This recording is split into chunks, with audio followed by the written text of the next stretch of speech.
Welcome back, class, and we're finishing up chapter 8, and I think we're still in chapter 8 according to the proper schedule. So we are finishing up chapter 8 with this last topic, 8.6 multi-stage amplifiers. So I've got one lecture or theory recording, and then I will have one on examples and problems, and with that we'll be finished with chapter 8. So let me expand this to full screen so you can see this stuff better.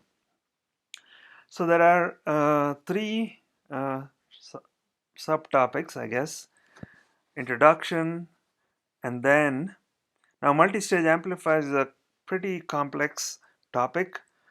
Different textbooks have different approaches, different materials, different examples, but for our purpose in this textbook, they've given us two specific examples of a multi-stage amplifier, both in IC form. So this here, we are not really, in the textbook at least, there's not too much material on putting together a discrete multi-stage amplifier consisting of different NMOS or PMOS devices or even bipolar. So that is not too much the focus in the textbook, but I'd like to take some time to do that. Otherwise, the textbook only gives us two examples: one, a CMOS op amp. And op amp, as we remember, we have studied op amps even way back in 188. So an op amp is an example of a multi-stage amplifier because there's many stages inside. So there are two examples of op amps, one based on CMOS and one based on bipolar technology, that we will look at in this chapter as given in the textbook. In the introduction, I have some extra material that's not in our textbook, and maybe you'll enjoy listening to that also. All right, so let me move on. So you'll see some of this material is not from our textbook. It looks different, right? But I gathered stuff from here and there, hoping to do a little more, maybe spend an extra 10 to 15 minutes beyond what we have to cover in the textbook. So here, for example, in this slide, and this is slide 73 from my PPT, there are some examples of how you may see multi-stage amplifiers. Now, what is multi-stage? If you take three different amplifiers and couple them together or connect them together, then you get a multi-stage amplifier. So each of these stages, they are transistor based stages, or maybe pairs of transistors or multiple transistors, but each has a certain function. Okay, so sometimes the function is amplification. Either voltage has to be amplified or current has to be amplified, but sometimes that is not the main function of the stage. The function may be impedance matching, right, or level shifting, or some other main purpose. Now, each stage is still made up of the same NMOS, PMOS devices or NPN, PNP devices that we have studied so far. So they're made of the same, but the exact function may be more than just amplification or slightly different from just amplification. So, for example, here we have three stages. Each one has an amplification shown by the A. So there's AV1, AV2, AV3. AV generally means voltage amplification. So there's three different voltage amplifications. And then there is this formula that you may have already seen or learned previously, where the overall amplification A is the product of the three individual amplifications. Mostly this formula is true, but sometimes this formula isn't exactly accurate. Uh, then if you do just the plain multiplication, you may get some value more than what the reality is. And that happens when there is loading effect. So what that means is sometimes when you connect two stages, just because of the connection, the way you do it, the stage 2 may cause some of the output from stage 1 to kind of be wasted. Then the gains cannot be directly multiplied like this. There may have to be some reduction factors that need to be applied. But in general, it's true that most situations and most uh,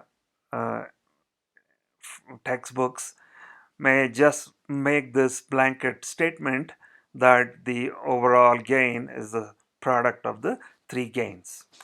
Now you'll also notice in this particular example that each stage is shown not only with a voltage gain as a way to define it, but also the input resistance Ri1 and the output resistance. Similarly, Ri2, Ro2, Ri3, Ro3. If you remember when we first got into amplifiers, MOSFET and BJT amplifiers, we looked at a generic amplifier and we were told that amplifier has three main properties: gain, input resistance, output resistance, and you can see all that is shown here.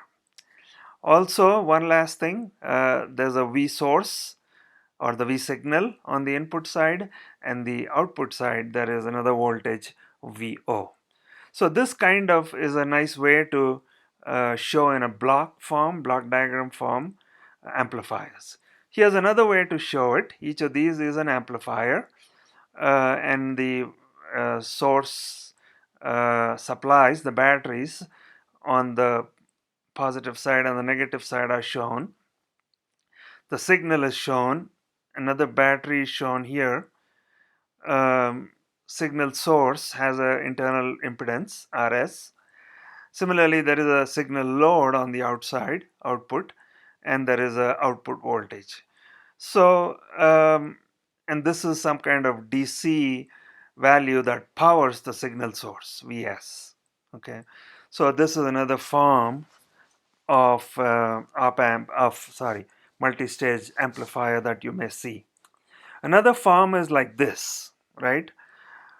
Here there are three transistors, NPN, and the output of one is connected to the input of the next.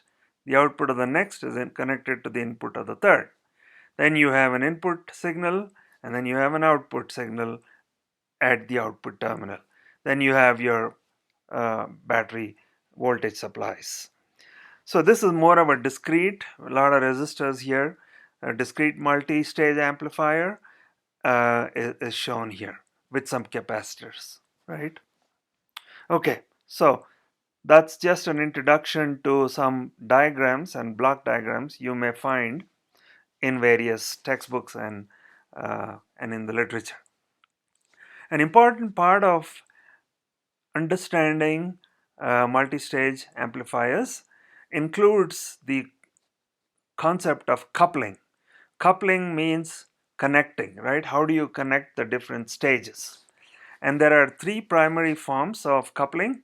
There's RC coupling, there's transformer coupling, and there's direct coupling. Okay, so here again I found this somewhere. It's just based on discrete transistor method, but the same concepts also apply in IC circuits also. So on the left is RC coupling. RC coupling basically means the resistors are already there for biasing and all that, But if you attach a capacitor between two stages, then you have what's called RC coupling. And we have studied this. This is not a new idea. Basically, the capacitors will block DC signals from going through, but at AC signals, they can be considered short circuits. That way, the biasing arrangement you make for stage 1 and stage 2 can stay separate, and the DC bias currents don't go from one stage to another. So that's RC coupling. Another form of coupling is just using transformers. I'm sure you remember transformers by now. We have studied it a couple times. So if you have an output signal from this collector of this transistor, and you need to bring that into the base of the next stage, and if this is an AC signal, you can use a transformer, right? We know transformers can easily shift voltages up or down, but they can only do that for AC signals. So the DC stays separate, but the AC can be sent across from one stage to another using transformers to couple. Lastly, you can couple directly. That means you just take the output of one stage and feed it into the base or the gate of the next stage, and you have direct coupling.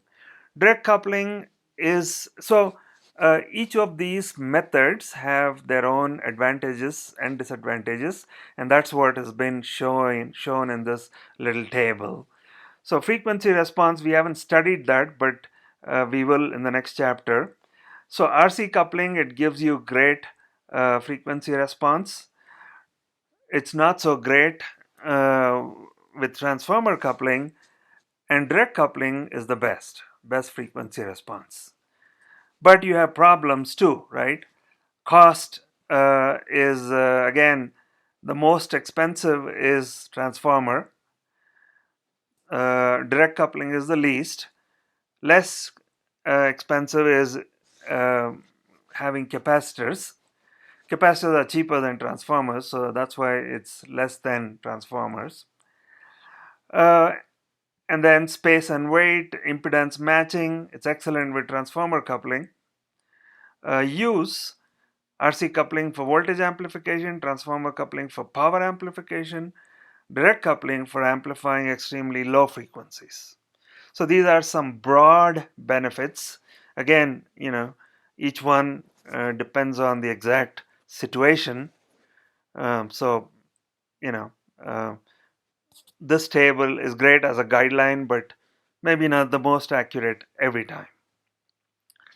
Okay, so now we come to some more important ideas. Still in the introduction part. So, what are these stages, right? We talk about multi-stage. Why do we need stages? And what is the function of each one of them? So you may have some idea already. We have studied a little bit of multiple transistors connected together, but hopefully in this slide it'll be clearer. So first, our input stage is usually required to provide a high input resistance in order to avoid loss of signal level when the amplifier is fed from a high resistance source. So a lot of sources of signals, such as sensors and so on, temperature, if you want to measure temperature and you want to put it into an amplifier, or if you want to measure speed of a rotating wheel or something, many of these sensors have a high output resistance, so those have to be matched to the amplifier. So the amplifier should have a high input resistance to match the high output resistance of the sensor. That's why your first stage usually has a high input resistance. The middle stages of an amplifier's cascade is to provide the bulk of the voltage gain. So there may be more than one middle stage, right? If it's a 3-stage, then you only have one middle, but it could be a 5-stage amplifier, 5-stage cascaded amplifier, 5 stages cascaded multi-stage amplifier. So the middle 3 stages may be doing amplification. So generally the middle stages provide the bulk of the voltage gain. That means most of the voltage gain. The last or output stage of an amplifier provides a low output resistance. Just as the input stage provided a high input resistance, the last stage of an amplifier generally provides a low output resistance in order to avoid loss of gain when a low valued load resistance is connected to the amplifier. So generally the devices that we use in our daily life that are operated by electronics, those devices tend to have low resistance, low load resistance. But your amplifier generally has high output resistance. So you need some kind of a stage, the output stage, which can match the high resistance of the gain stage to the low resistance of the transducer, or the final the element outside the electronics, right? So that is what the last stage does. Now there are other functions. Sometimes, for example, the input stage provides high common mode rejection. We've talked about common mode already. You know that common mode is undesirable. You may have a situation where you have a 10 volts supply, or even 120 volts or 220 volts AC supply, on which you have a small signal running. So you are only interested in the signal. You don't want to deal with the high voltage, which is common to both inputs, right?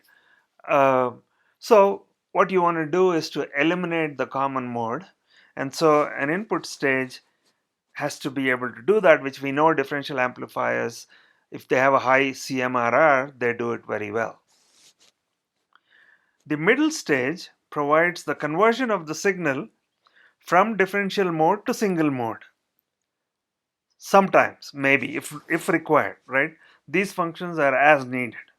So conversion from differential to single is possible. Another thing that is possible in the middle stage is the shifting of the DC level of the signal in order to allow the output signal to swing both positive and negative, right? So this is called a level shifting function, and we'll study a little more about this. But sometimes it's possible that by itself an amplifier can only give you a high negative but not a high positive. So it's like the positive disappeared. To avoid that, you have to shift the whole voltage level from being very close to the zero to maybe slightly to the higher. Then you can have both plus and minus output signal. So that level shifting is also an important function that generally happens in the middle stages.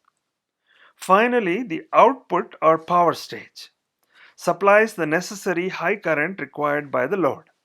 So we know the output does impedance matching, right? The output stage. But the output stage may also be a power stage. So oftentimes you have all these low voltage signals in the middle, but right at the output you need to be driving a huge motor, maybe, right? Or some large speakers to get loud music. So many things like this that need high power. The high power circuits, the high power transistors, those are generally placed right at the end, and they form the output stage. And the currents involved may not be just milliamps and microamps like in the remaining part of the amplifier, but they may start to become 1 or 2 amps or 5 amps and so on. So high currents can be seen generally in the output stage, and hence the output stage sometimes is also called the power stage or power stages. There may be more than one. Okay, so that is an introduction to why we even have all these stages. Okay, here from another textbook, is a summary of what we have seen in our textbook also. I just thought this was a neat summary. So we talk about these stages, and you may have a question: what connection or what configuration of either MOSFETs or bipolar devices, what connection or what configuration is best for which stage, right? So to answer that question, here's a summary of the properties of each stage. So for example, when you look at MOSFETs, we know that MOSFETs have a common source configuration, a common drain or source follower, and a common gate. Similarly, BJT transistors have a common emitter, a common collector, which is also known as emitter follower, or a common base. Now, for example, we know that common source and similarly common emitter, which we know are like each other, they offer high gain. So they are well suited for the middle stages where you have to do a lot of amplification, right? Similarly, the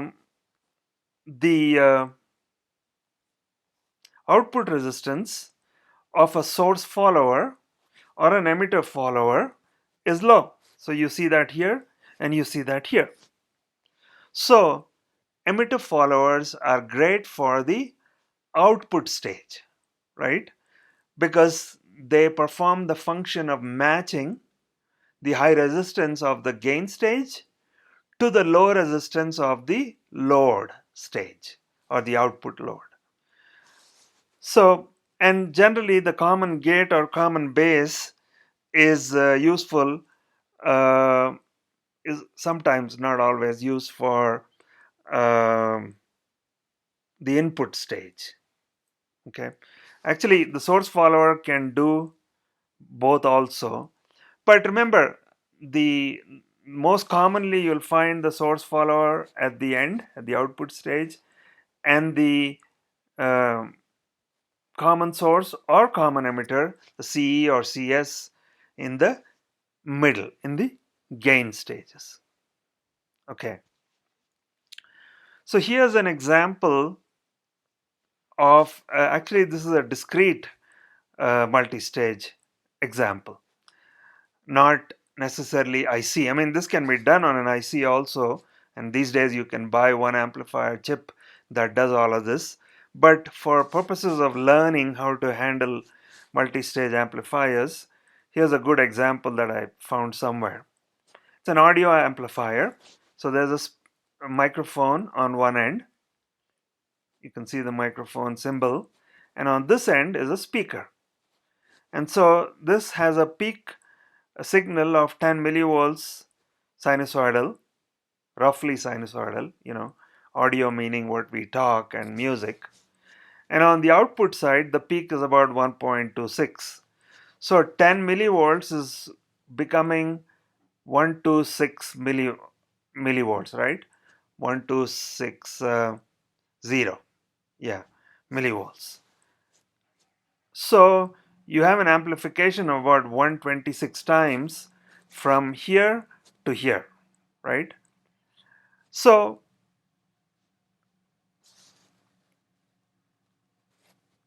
to get that amount of amplification and to get 0.1 watt power across a load, the speaker generally is considered an 8 ohm load. 8 or 16 ohms is about what we find in most speakers, real speakers. Not the electronic type, but the regular big cone speakers. So if you are asked to design this and you're given that the source has a resistance of 10K, here is one way to implement it. So you see there's a buffer stage, there's a gain stage, and an output stage, right? And then there's a capacitor that couples the output stage to the speaker, the load. So here's one example of how to implement each of these stages. So the buffer stage is an emitter follower, and that's connecting this signal source to the gain stage, right? And so the emitter follower, now the input resistance is 10K. So the emitter follower roughly has to give you 10K or somewhere in that region. And then the output from the stage 1, VO1, goes as the input to the gain stage, which consists of two individual stages of CE, common emitter uh, devices. And these are all NPN devices. So Q2 and Q3 each have individual gains. So you have a gain here, you have two gains here, and then you have one gain, and more importantly, the impedance matching property, because you're matching the high input output resistance here to the very low 8 ohm resistance at the load. Okay, so that's an example, and actually I'm hoping if we have the time we will do an analysis of each of these stages. That's my goal. So let's see how it works out in my next recording. But I hope at least this gives you some idea how you as an electrical engineer, amplifier engineer, would go about laying out the different stages and their properties, and then start analyzing so you can find the appropriate bias points, which means you have to find the necessary R1s, R2s, and all these Rs, and also pick the right transistors, NPN, PNP, what beta should it have, and all that good stuff. Okay. All right. So here is one more example, and I think after this we are still in the introduction stage. Let me move this out a little bit. Okay. So we are still in the introduction phase, and after this we'll actually jump into some of the more important material in the textbook. So you might remember in EE188, when we began studying op amps, I showed you this drawing, and I said this is one of the most popular op amps, the 741, which we used actually in our lab. And I said there's a lot of stuff in here that you don't know about yet, and this was 2 years ago, right? Or maybe last year, 1 year ago. But now that you're in EE380, you've learned a lot about many of these stages, right? So what are the various stages inside an op amp? Let's see if we recognize some of them now.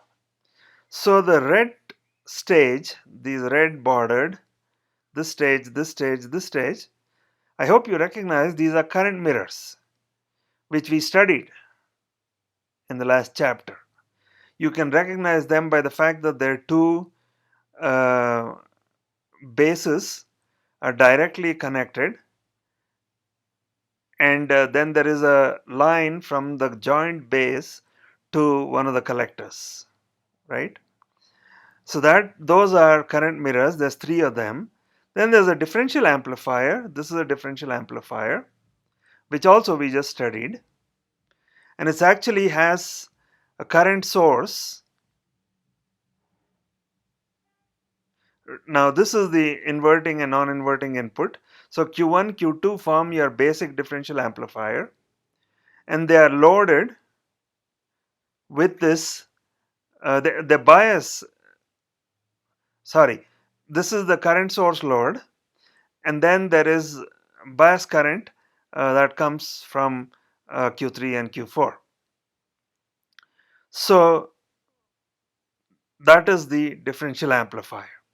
Then we have the gain stage, which is this section in pink, where the bulk of the gain happens. And you have these two transistors connected in what's called a Darlington configuration, which gives you high gain. So that's the gain stage. Then we have this green stage, which is shown as the voltage level shifter. And lastly, this in the cyan or magenta cyan color is the output stage, right? Where you have impedance matching and some power transistors. So all this, most of what is inside, now you're able to at least identify, right? So we made a lot of progress over the last 2 years, and this is a good example of a multi-stage amplifier. Okay. So one other thing that I wanted to mention is you'll notice that this section is called a class A gain stage. Okay. And I thought I should mention this at least in one slide, that amplifiers are classified or separated into different stages or different classes. So there's a class A amplifier, class B amplifier, class C, and then a whole bunch of other amplifiers too. These are for on-off switching, while the A, B, and C are for regular amplification, linear amplification. So what you'll notice is a class A amplifier conducts both the positive and the negative. A class B amplifier generally consists of two transistors in a push-pull. So one of them is NPN, one of them is PNP. And the way it's set it up is that each transistor only operates on 1/2 cycle of the input. So when the input goes positive, one of the transistors operates. When the input is going negative in a sinusoidal way, then that transistor switches off, so it's resting, and then the other transistor conducts. And this combination is a class B amplifier, which is useful to reduce the load and the heat generated primarily inside a transistor. So there's various reasons why they have A, B, and C. We are not really covering that in this course, but if you are interested personally, you can go do more research on it. In fact, there is a link here where there's some good information on these various classes of amplifiers. All right, finally, at 32, we come to the material in the textbook. So 8.6.1 deals with one example of a CMOS multi-stage amplifier. And what has the writer of the textbook, what have they picked to show us and to make us understand multi-stage CMOS? They picked a simple op-amp using CMOS. Similarly, 8.6.2 is another op-amp, but that is also, it's a multi-stage amplifier, right? But it's an op-amp and it is based on BJTs. All right. So let's look at this drawing quickly. This is a two-stage CMOS op-amp. That's what figure 841 will tell you. So what are the two stages? First stage, I've tried to identify and show you what the transistors mean in each of the stages. So Q1 and Q2 is the PMOS differential amplifier pair, right? Q1 and Q2. And it is supplied a constant bias current by current mirror Q5, Q8. So this Q5, Q8, now Q8 is a reference arm and Q5 is a current mirror that takes this I reference and either changes this or just passes it on directly as biasing of the PNP pair. Q3, Q4, these two, Q3, Q4, they form an NMOS current mirror, which is the current source load, right? Now, you know that we can have resistive loads in the drains of CMOS devices, or you can have a active load or a current source load, which is another set of um, devices, but they are generally complementary. So if you have a PMOS here, then these are NMOS loads. Okay. Then a reference bias current I reference is generated either externally outside, or it can be done using on-chip circuits. That means you can have many more circuits here which who only have to do one thing, which is to generate another stable current called the reference current. So all this is part of stage 1, the first stage. The second stage consists of one NMOS CS amplifier Q6. So this is a common source amplifier. This is a differential pair, right? And it's PMOS, while here we have one NMOS and it's connected in a simple current source configuration. But instead of having a resistor in its drain circuit, it has a complementary PMOS current source. Okay. Lastly, there is a capacitor here, and that capacitor, it's a negative feedback capacitor. It is useful when you are considering frequency response issues. So we'll hold off on studying about this capacitor for until we get to the next chapter. But this section, these three devices, Q6, Q7 and CC together is stage 2. And then from this stage, which is also the output stage, you take the output as a single-ended output. Now obviously, even from this differential amplifier, stage 1, the output is coming out as a single-ended output, right? All right. So that is your basic introduction to this two-stage CMOS op-amp. There's a few more things, and then we'll move on to the next type of op-amp.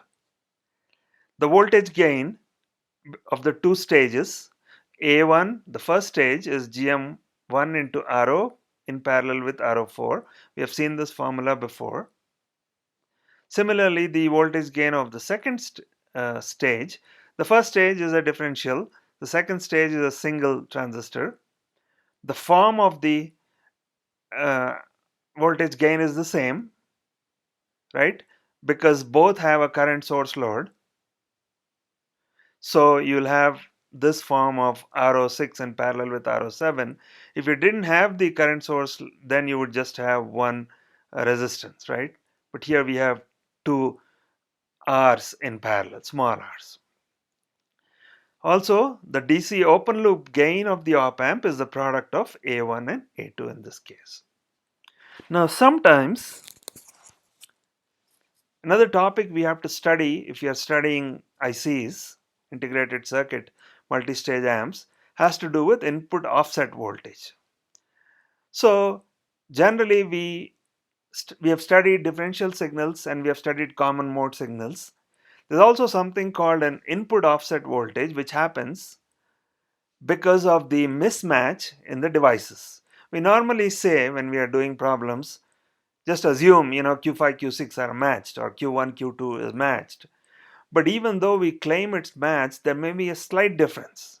So for example, the W by L's, in theory, both of them may be, let's say 30 by 0.8, but in reality, one of them may be slightly different, maybe 32 by 0.8, W by L.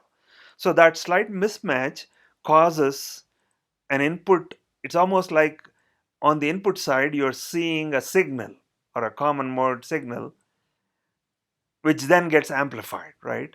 So that is one important topic that we need to study a little bit. And because of this mismatch, and there can be 2 or 3 types of mismatches. There can be a mismatch with the Vt, for example, right?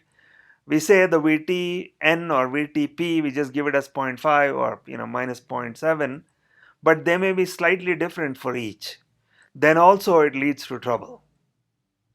Similarly, differences in W by Ls may lead to some unwanted signals.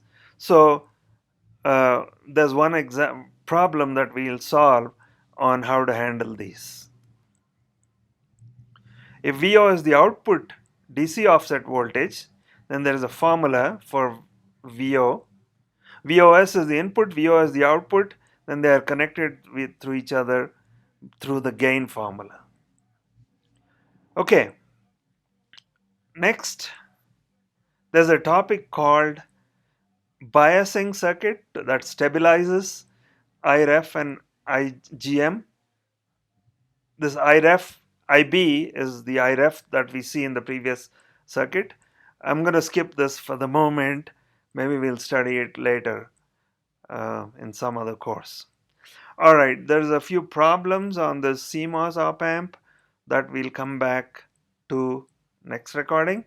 But in the next 4 minutes, we have to finish the bipolar op amp. Now, I keep telling you bipolar we don't do too deeply, but doesn't mean we can totally ignore it. So, whatever little I'm showing you, please make sure you do understand. We may not go too deeply into the topic and not do too many problems, but some information I'm trying to pass on to you, which I think is important. Okay, so the 4-stage bipolar. So here you see there's a lot more devices, right? Hence, you can conclude that there's more stages. Also, there's no current source load. You see a lot of resistors here, right? So let's see what the 4 stages are. First stage, differential in, differential out input stage consists of Q1 and Q2, NPN transistors. And these are biased by the current source Q3. So there is a current source here, a current mirror, that gives the bias to this and also to the bias to the next stage. Okay, second stage. Second stage is differential input but single-ended output. So the input is coming here from this first stage, again differentially, but the output is coming out single-endedly. So the second stage consists of NPN transistors Q4 and Q5, which is a differential pair, and they are biased by the current source Q6, this transistor, which has a 4 times. That means whatever current is here, it's multiplied by 4 because it's a bigger transistor or wider. So this stage doesn't have an active load, so there is a loss of gain, right? Actually, there's no active load anywhere, so they all, but it doesn't bother us if you're taking the output differentially. But if you take the output single-endedly, then without a current source load, you're going to lose some gain. So that's what he's telling us here. The third stage consists of one PNP transistor, right? That's all there is to the third stage. And it provides the essential function of shifting the DC level of the signal. So that's what this does. So everything else is NPN, this is PNP. Fourth, the output stage of the op amp consists of NPN emitter follower Q8. So Q8 is an emitter follower, that means common collector. That's why you see nothing in the collector circuit while the output comes out from the emitter. And so that is a last stage. So 4 stages, right? Okay. So we have problems after this. So just give me 1 minute and I'll wrap this 8.6.2 up by talking about the level shifting, right? So this particular transistor is complementary, meaning if these are NPNs, this is PNP. And you may notice the same thing we saw in CMOS also. There is one transistor, one device which is the complement. All the others were PMOS, one was NMOS. So when you see that in a op amp, that means it's being used for the level shifting function. Okay, so I've given you some notes here on what level shifting is and why a complementary transistor is generally used to perform that. And so I'll leave you to read this because we are running out of time, but make sure that you understand that within a multi-stage op amp, you will generally have one uh, or two devices whose function is to shift the voltage levels up and down. Okay, that's it in this recording.